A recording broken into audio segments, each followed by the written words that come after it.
Good evening, everybody.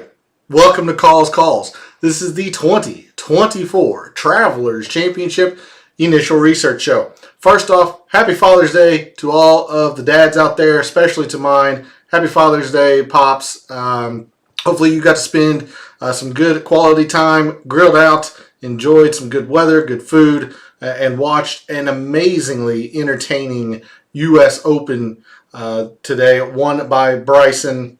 So, happy Father's Day to everybody out there. We are moving to Cromwell, Connecticut for the Travelers Championship. Hopefully you had a very productive U.S. Open, that you had all of the Bryson outright. You played him in DFS, played a bunch of Matthew Pavone, who I was nowhere near. Faded Scotty Scheffler, who I faded as well and was pretty fortunate with that. So would love to hear from you all in that regard. For yours truly, it was a pretty darn successful DFS slate for me. Like I said, I faded Scotty Scheffler. I had him a little bit, but was always going to be, taking that chance, considering he was about 45% owned on the DFS slate. So by him finishing outside the top 40, it was going to be a pretty solid week. I wish I had more Bryson. Didn't. I was mainly in on Xander, who had a very solid tournament. Obviously didn't win, but a solid tournament. It could have been much better, but I will never complain about a profitable week in DFS. Didn't hit the outright. Had Tony Finau, who gave it a pretty good run. Had a decent sweat today. But like I said, it was a pretty darn productive U.S. Open for me, so I hope you shared in the success that I did this week. And we are going to try and continue the momentum for the last signature event on the PGA calendar, the Travelers Championship. So let's get into it. All statistics provided tonight and every night are from FantasyNational.com. It is the best golf analytics tool out there for your money. It's going to make you a much smarter golf gambler and a much better golf DFS player. Go check out FantasyNational.com. You will not regret it. In the description of the video, there are links to all of the social media. First off, my X and Instagram, where tomorrow I will post some research around the previous champions of the Travelers Championship, some course information, the patterns of those winners, and the players in the field that fit that pattern this week in the field. I do that every Monday for whatever tournament of the PGA Tour happens to be on the slate. So obviously this week being the Travelers. So be on the lookout for that tomorrow over on social media. And if you want to see the weekly research that I do on the PGA Tour every week, give me a follow at your preferred social media site. X is also where I place my weekly betting cards and my top player usage in the DFS contests I play. That comes out every Wednesday after the DFS Tactics show. If you are subscribed or following me, however you want to think about it, you would have seen all the Xander that I played, the Seabez, the Sam Burns, who was pretty darn solid as well. And then you would have seen the betting card of Tony Finau, Tom Kim, who played pretty well, Sam Burns, and also the Sung Jae outright that had no prayer. But if you want to see that, those pieces of information every week, then give me a follow over at X as well. Lastly, for social media, Gabe's handle is in the description. He writes a very good article called The Fringe. It's a great way to start your week of preparation, and he continues to provide you information throughout the week with his own version of recent form and course history. And if you are a subscriber to his article, which is free to do, then you are going to be able to join us in his Substack chat every Wednesday night as we continue the DFS talk over there after the DFS Tactics show. He's gracious enough to host me. We've had a lot of good discussion the past 2 or 3 weeks. It's been a lot of fun. A lot more people seem to be coming in and giving their 2 cents and really having a lot of fun over there. So you're really missing out, honestly, if you aren't subscribed to his article. So make sure you are supporting him over on social media. Give him a follow and subscribe to that article. Lastly, we're live. Chat's open. Want to hear from you all in addition to how your U.S. Open went. I obviously want to hear about any success so I can shout out members of the community who have success week in and week out. Doesn't have to be golf. whether you're in fantasy NBA, fantasy baseball, with the Euro Championships going on. Maybe you're in some fantasy soccer. So if you're a member of the community and have success, whether that's in outrights or in DFS, please feel free to jump in chat or let me know in the comments of the show. I will be happy to shout you out. But in addition to any success you had for the U.S. Open, what do you know of TPC River Highlands, the Travelers Championship? Who is your early favorite? All of that good stuff. Who do you think is going to be a prime contender? So let's do our initial research for the 2024 Travelers Championship. And we start, as we customarily do, on a Sunday evening over at the GCSAA Tournament Fact Sheet. As I mentioned, this is the final signature event on the PGA Tour before the playoffs. Technically, those are signature events as well. But in terms of regular season, this is the final signature event. We are in Cromwell, Connecticut for the Travelers Championship held at TPC River Highlands. One of the big things about TPC River Highlands is that this is a Pete Dye design. Now, it was renovated fairly recently after it opened, but this is an original Pete Dye design, so we are going to have the capability to look at some Pete Dye data in Fantasy National. Of course, last week we looked at Don Ross performance, so we'll do a little bit of that this week with Pete Dye. Another big thing about TPC River Highlands, it is very, very short. It seems like we've been on long course after long course.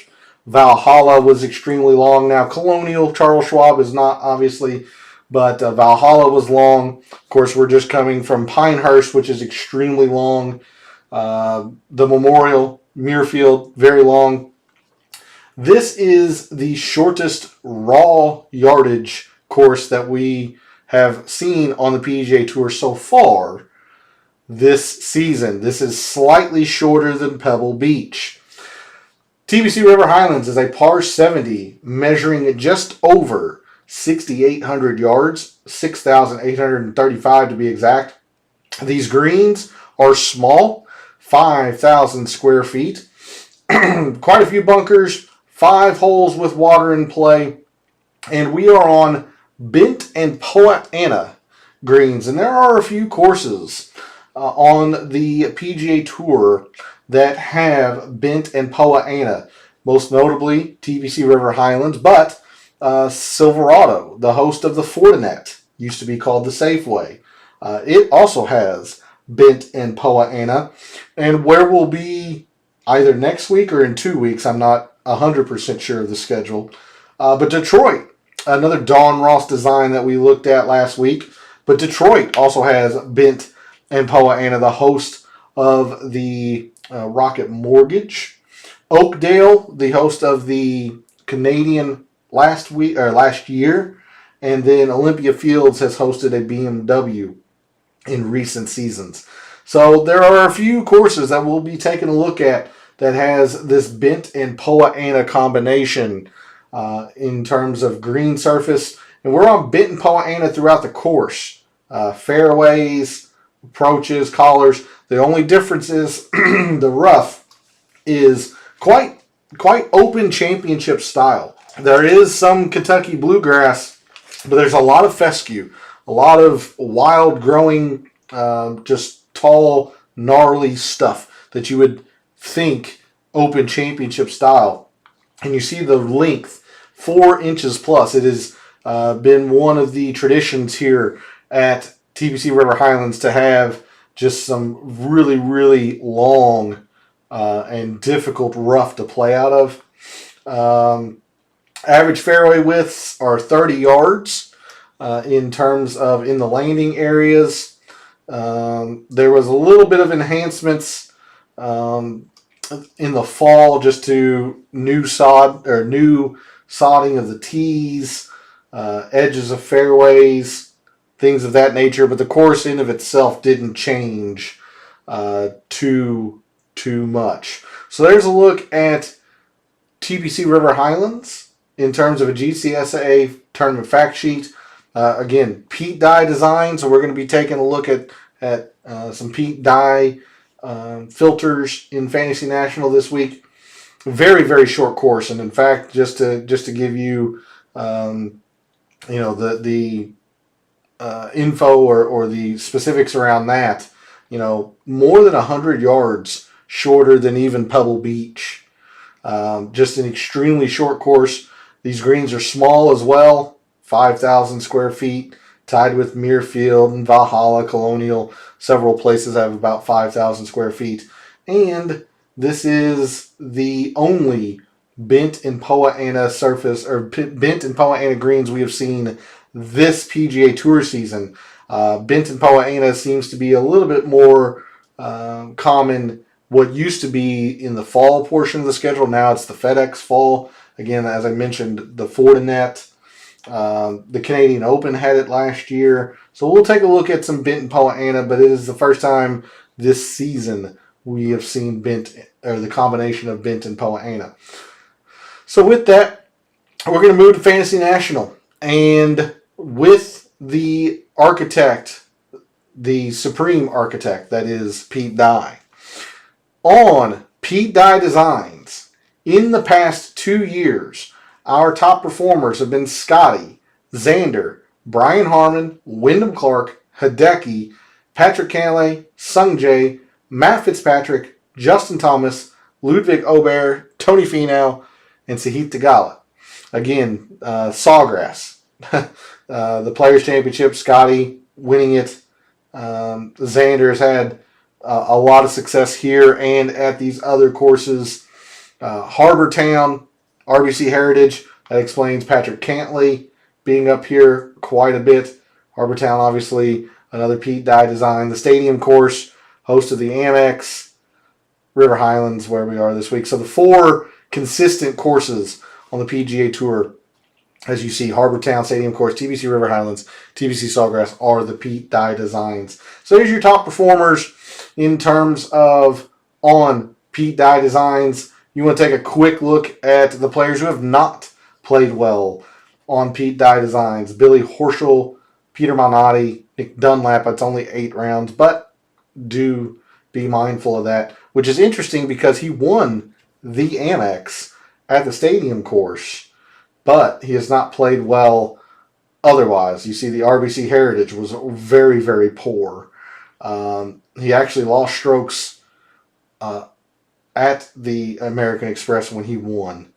Lost at the Players. So has not played Pete Dye designs this year very well. Taylor Pendrith, Bobby Mack, it's only 3 rounds. Don't get carried away with this. It's only 3 rounds. Lucas Glover, Ben On, Jake Knapp, Davis Riley, Will Zalatoris. These players have not played Pete Dye designs very well in the past 2 years. Something else that we know for certain about TPC River Highlands is it's extremely short. The shortest course that we have seen on the PGA Tour so far this season. So, on short courses, those defined as less than 7,200 yards, and this is easily less than 7,200 yards. It's less than 6,900 yards. So, in the past 2 years, on short courses, our top performers have been Scotty, Russell Henley, Ludwig Aubert, Xander, Eric Cole, Justin Thomas, Patrick Cantlay, JT Poston, Brian Harmon, and Tom Kim. So give these players a boost, I guess, in your considerations for wagers tomorrow when the odds come out, or when the pricing comes out for DFS.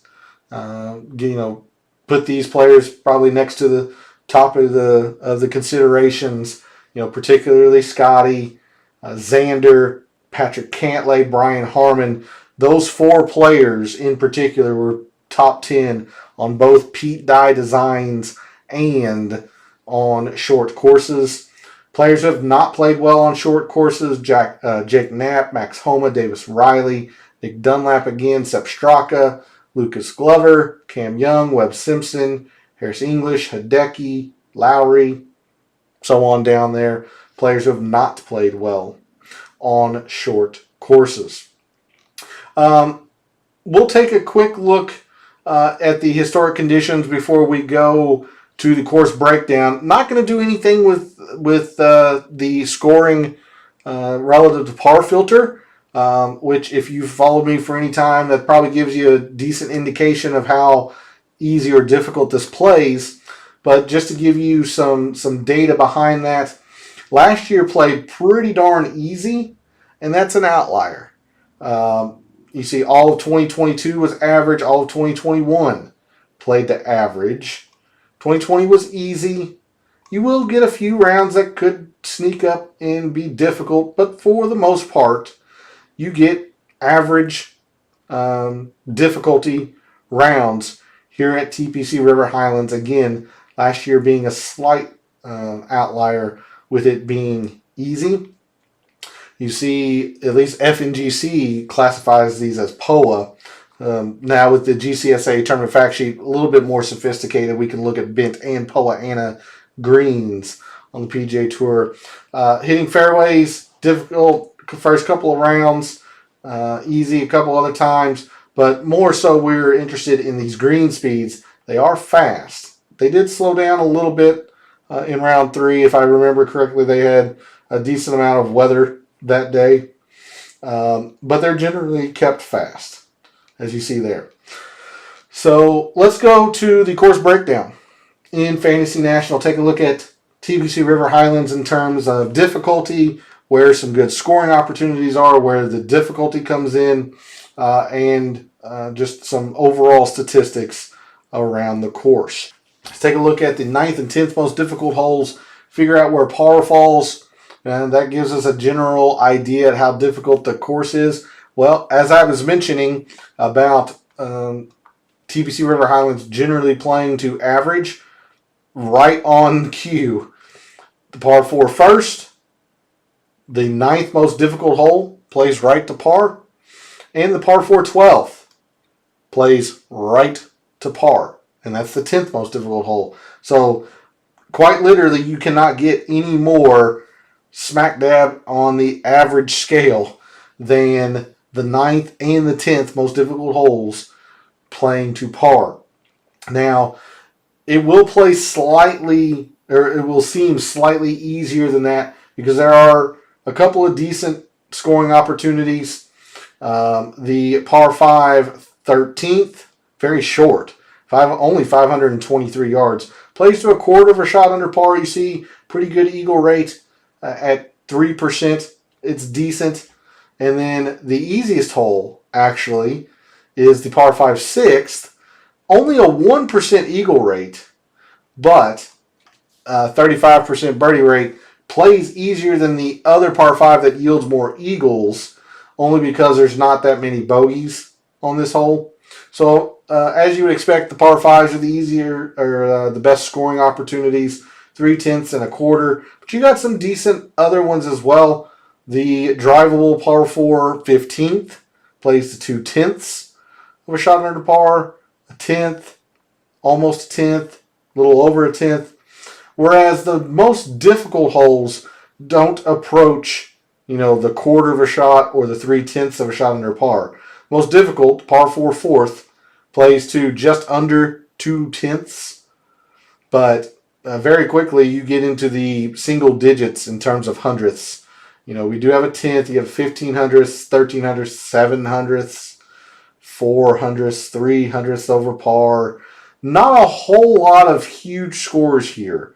You can see double bogey rates, the highest being 5% on the 17th. Not a whole lot of double bogeys, and honestly not a whole lot of bogeys either. Only if a player is very, very poor on that hole. And there is a little bit of water on the course, but overall this plays right to average, maybe on the slightly easier end of it. We take a look at strokes gained by shot type in the previous years here at TPC River Highlands for our top 10s. The two main shot types, however, the putting is outweighing the approach, which leads it to being It says a slight ball striking lean. I would consider it slightly short game, just due to the fact that putting is so important, at least for our top 10s. We move to the top 5s, much the same. However, the off the tee does distance itself from the around the green a little bit. And then for our winners, as you would expect, it is a lot about the putting in terms of winning. But I don't want you to overlook the fact that off the tee consistently separates itself as you move up the leaderboard. You see the winners, about 0.6 of a stroke per round off the tee, whereas for the top 10s, it was only about 0.4. And the around the green is actually fairly consistent, about a third of a shot from the top 10s to the top 5s to the winners. Winners is about 0.4. So around the green is pretty consistent, but the off the tee gains as you rise on the leaderboard. We move to average strokes gained by hole by par. Again, there's only 2 par 5s here. Before I say that, let me double check and make sure. So 1 par 5 there, 1 par 5 there, traditional par 70, 4 par 3s, 2 par 5s. So for professionals, they take advantage of the par 5s. No surprise to see it being the leading strokes gained by shot type. But I am surprised that the par 3s, at least for the top 10s, don't really contribute that much in terms of strokes gained. You see there. We move to the top 5s. Again, par 3s kind of lagging behind. And then for our winners, a little bit, but I mean, just look how much the par 4s are outweighing the par 3s. Again, which is a little surprising considering that we have four full par 3s and only 2 par 5s, but it's consistently the par 5s that the top of the leaderboard seems to be taking advantage of, and then the winners are taking care of some par 4s. We look at hole composition. Par 3s evenly split between 150 to 175 and 200 to 225. So it's interesting to note that, at least on the scorecard, you do not have a par 3 that measures 175 to 200. Quite interesting to see that. So at least from an early indication this week, maybe not a specific range of par 3 we want to look at. We have 2 very short par 4s, 1 drivable, 1 can be for the absolute biggest of hitters, the par 4 second at 341, but very rarely is attacked or off the tee. But the par 4 15th is absolutely drivable for majority of the field, only at 296. So we do have 2 short par 4s, but you see a whole slew, 75% of our par 4s, 8 of the 12, fall between 400 and 450 yards. We have 2 from 450 to 500, not a very long course at all. And then the par 5s, 1 on each side of 550, 1 under 550, 1 over 550 in length. Approach shot distribution, as you would expect with the slew of short par 4s. You got a lot of wedge and short irons in your hand around TPC River Highlands. Majority of approach shots coming from 150 to 175. Don't overlook the 125 to 150 either. I know it's only 20% versus almost 25% for 150 to 175, but still quite a few approach shots from here. There are a few approach shots from 200 plus, just due to the fact that both par 5s are attackable in 2, 523, 574. That's very reachable for all of the pros.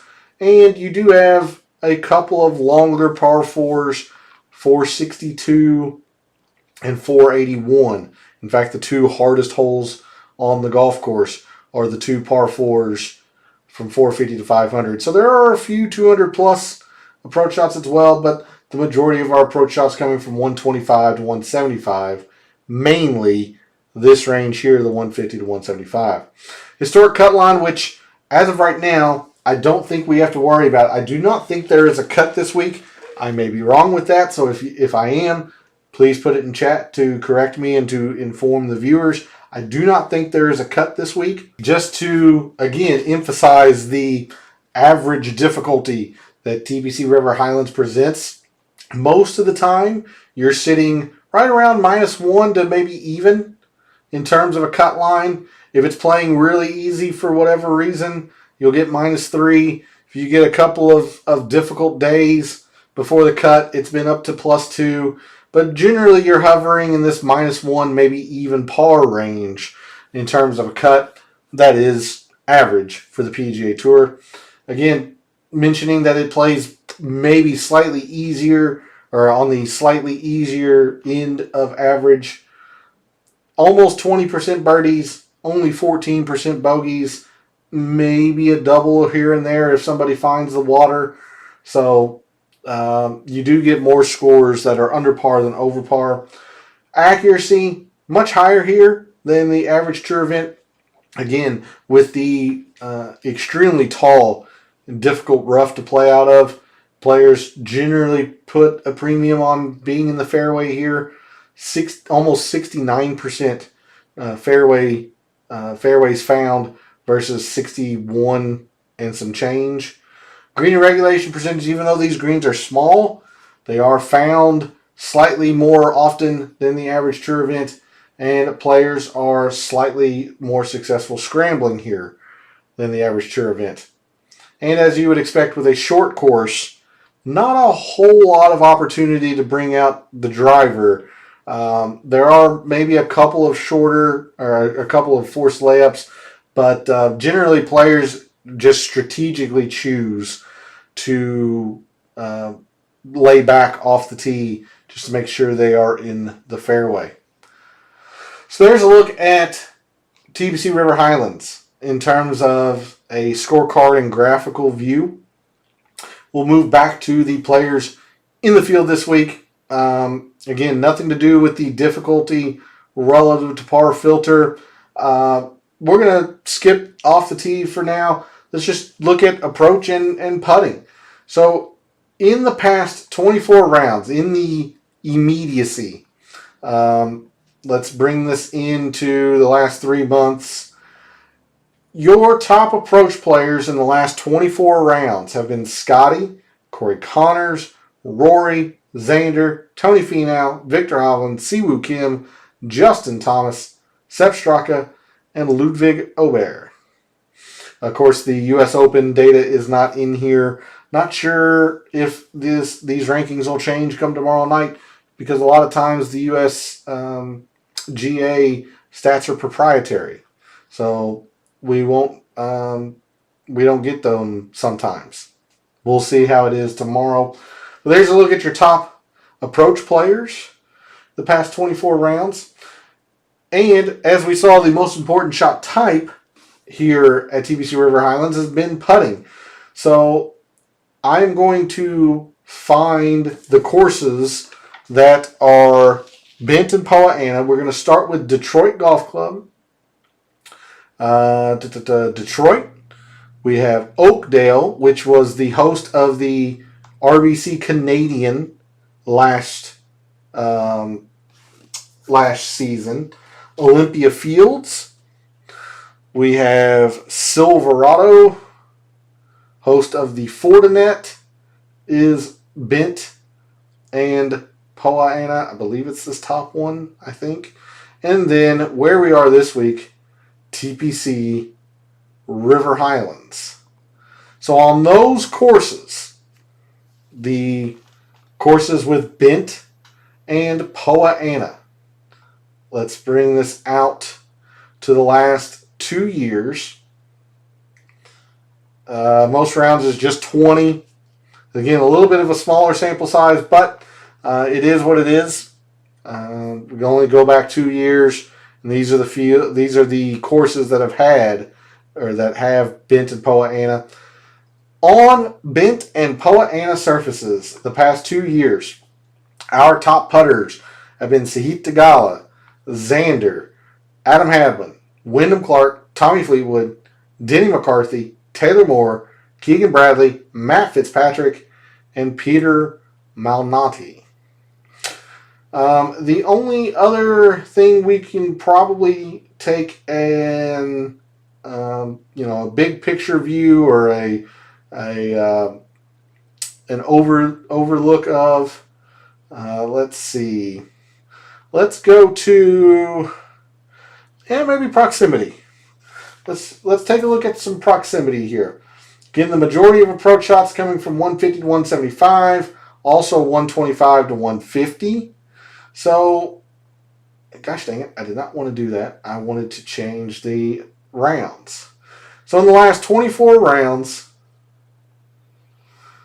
or 3 months, again, just in the immediacy, your top proximity players from 150 to 175 have been Scotty Scheffler, Adam Schenk, Denny McCarthy, Seamus Power, Stefan Jaeger, Sepp Straka, Corey Connors, Tony Finau, Kurt Kitayama, and Adam Svensson. I would suggest you put a star or give extra consideration to players such as Seamus Power, 4th and 3rd. Remember, there are several approach shots coming from 125 to 150 as well. So Seamus Power, 4th and 3rd. Finau, 8th and 19th. Kurt Kitayama, 9th in both. Very solid from that range with proximity. Ludwig Aubert, 14th and 2nd. Pavone, 18th in both. Hoagie, 19th and 1st. So, give those players a little extra consideration, a little extra boost when considering wagers and your first initial look at DFS lineups when it comes out tomorrow. Let's go ahead and move to the tournament history tab, the strokes gained total page view, if you will. In the past 5 years, these are the players who have performed the best at TPC River Highlands. Our defending champion is Keegan. He's played pretty well. Boom or bust. A win, a runner-up, top 20, but also 2 missed cuts. Your most consistent performer has been Patrick Cantlay. No finish outside the top 15 in the last 5 years, including a top 5 last year. Brian Harmon has been very good here. 4 for 5. A top 5, a runner-up last year, a couple of other top 10s. Very solid. Xander, 3 for 3. Solid. Rory's been very good when he's decided to play here. Top 10, top 15, and the top 20. Scotty Scheffler's been fairly solid. He's gotten better year over year here, just gathering course knowledge. Harris English is a former champion in 2021. 2022, Xander was your winner. Let's see, other players of note. J-Day, been okay here the past 5 years. Adam Scott's 2 for 2. Sam Burns, 3 for 4.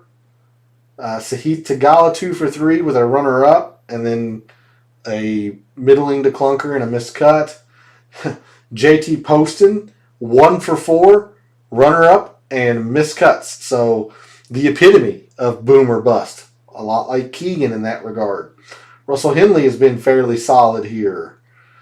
Andrew Putnam, 4 for 4. Nothing other than a top 15, but 4 for 4. So there's the players that have performed the best in the past 5 years. Here in Cromwell, Connecticut, the players have not played well. Tom Hoagie, 4 for 5, but very, very lackluster in terms of final performance. 60th, 66th, 37th, 80th, nothing great. Seabez, 0 for 2. Malnati's 3 for 5. Lucas Glover's 2 for 4. Horschel's 0 for 2. Patrick Rogers 1 for 3. Hadwin's 0 for 2. Spieth's 1 for 3. Adam Schenk 0 for 5. Siwoo Kim only 1 for 5. Much like JT Poston, he's got a very strong 1 performance with a top 15. Missed the cut every single other time. Ben On has struggled 1 for 4. Max Homa 0 for 4. Surprising to see, but 0 for 4. So there's a look at the players who have and have not played well at TPC River Highlands the past 5 years. With that, it's a good segue. We're going to move to Microsoft Excel, the early look file. Again, this is at TPC River Highlands in the past 5 years. We saw Patrick Cantlay was our most consistent performer, strokes gained total leader, 5 for 5, average finish of 11th, Rory, Xander. So this is performance specifically at TPC River Highlands in the past 5 years. Let's remove the players who have only played it once. For the players who have played it multiple years, I want to see what they have done well, and maybe that'll give us an idea moving forward on the skill sets that we might want to target. Let's see. We'll go down to, really, I guess top 40 or average the 40th place finish. It's only 14 players. So that kind of tells you that that performance here year over year can be volatile. Interesting to note that. Off the tee, only a 0.9. It's really being propped up by Victor. If you take away Victor, it drops to a 0.7, so not the strongest. We kind of saw that in the Fantasy National Course Breakdown. We look at approach, 1.5. Yeah, most of these players are pretty darn solid. It's interesting to note that the players who have not been good with their irons have all been very good with their short game. So that's where they're making up their strokes on the field. Speaking of short game, you got around the green, which is a 1.0, so it's actually outweighing off the tee. And then the putting, as we saw, most important shot type here, 1.8 against a 1.5 for the approach. So we're going to put pretty good emphasis in terms of bent and Poa Annua putting this week. Moving to fairways, greens, driving distance. Distance not a necessary skill set here. Putting them not long. English isn't necessarily the longest. Harmon's never going to be long. You can use it to your advantage, like if you're an elite driver of the golf ball like Rory or Xander, who doesn't get enough credit for how far he moves it. Victor Hovland, obviously, Scheffler, but not a necessary skill set. This is barely above a 0. So distance, absolutely not the biggest factor. In fact, good drives gained, really not much to be gained either, because most players are very conscious of trying to find the fairway, so there might not be as to be gained by gaining fairways, as you see here. But it's also interesting to see that it's not really much with the greens either. It's the highest of these, I think. That's a 1.7. That's a 1.1. Fairways is only a 0.5. So, it's still the highest, but not necessarily the be-all, end-all. You got a few players that are negative and have still performed pretty darn well here year over year. Adam Scott barely over field average and has been pretty good in his 2 tries here. So, looking like it's more so really about the putting so far. Moving to scoring, lots in the birdies gained. Now, the more consistent metric, I've said this time and time again, the higher raw numbers are in the birdies gained, but look at the consistency in the bogey avoidance. Not a single player negative until you come down to Jaeger averaging a 55th place finish before you get a negative bogey avoider.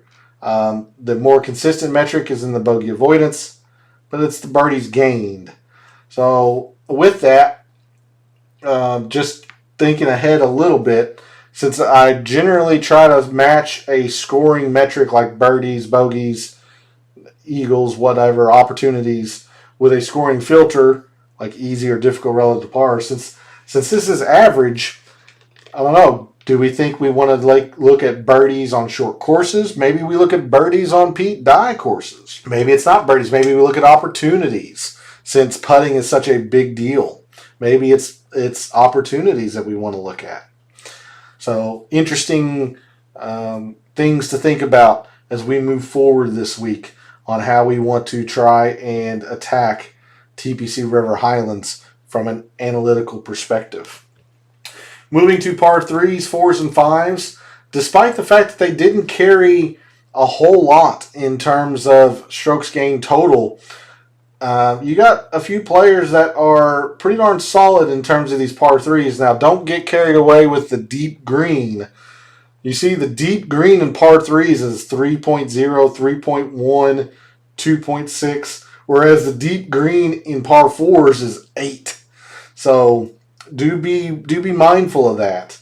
But the players who have played well consistently year over year at TPC River Highlands, they are taking advantage or taking care of their par 3s. Only one player negative. That's Austin Eckroat. You have Mackenzie Hughes, who has been exactly field average on par 3s here at TPC River Highlands, but everybody else has been playing them pretty well. So interesting to note that. Again, this is a 1.1 in terms of par 3s. Par 4s is a 3.0. And then the par 5s, off your screen, but par 5s are a 1.1.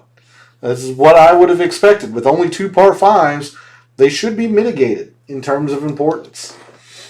I don't see anything in terms of a length of par 3 that stands out. It just kind of looks like par 3s in general, especially since there are none that measure to the scorecard here, but you see every single range has data, so they move these tees and pins on these par 3s quite often.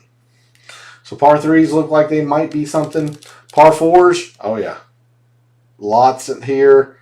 Looks like it's in the 400 to 450, which you would expect. 75% of our par 4s are here. Don't want to overlook, the 2 very short par 4s though either. Patrick Cantlay has really performed well on those. In fact, he hasn't been very good on the 400 to 450. He's actually taken advantage of the 2 short par 4s. So, interesting. But quite a bit of emphasis probably in the par 4s, and considering this is a par 70 and 75% of the par 4s fall into this range. And then just to give you a look at the par 5s, generally you need to play them well, although Xander and Adam Scott haven't played them necessarily well. Xander's just been dominant at the par 4s, making up for his lack of par 5 performance with his par 4s. Sorry. There. Scott a little bit the same as well. But there's your par 5 performance last 5 years at TPC River Highlands.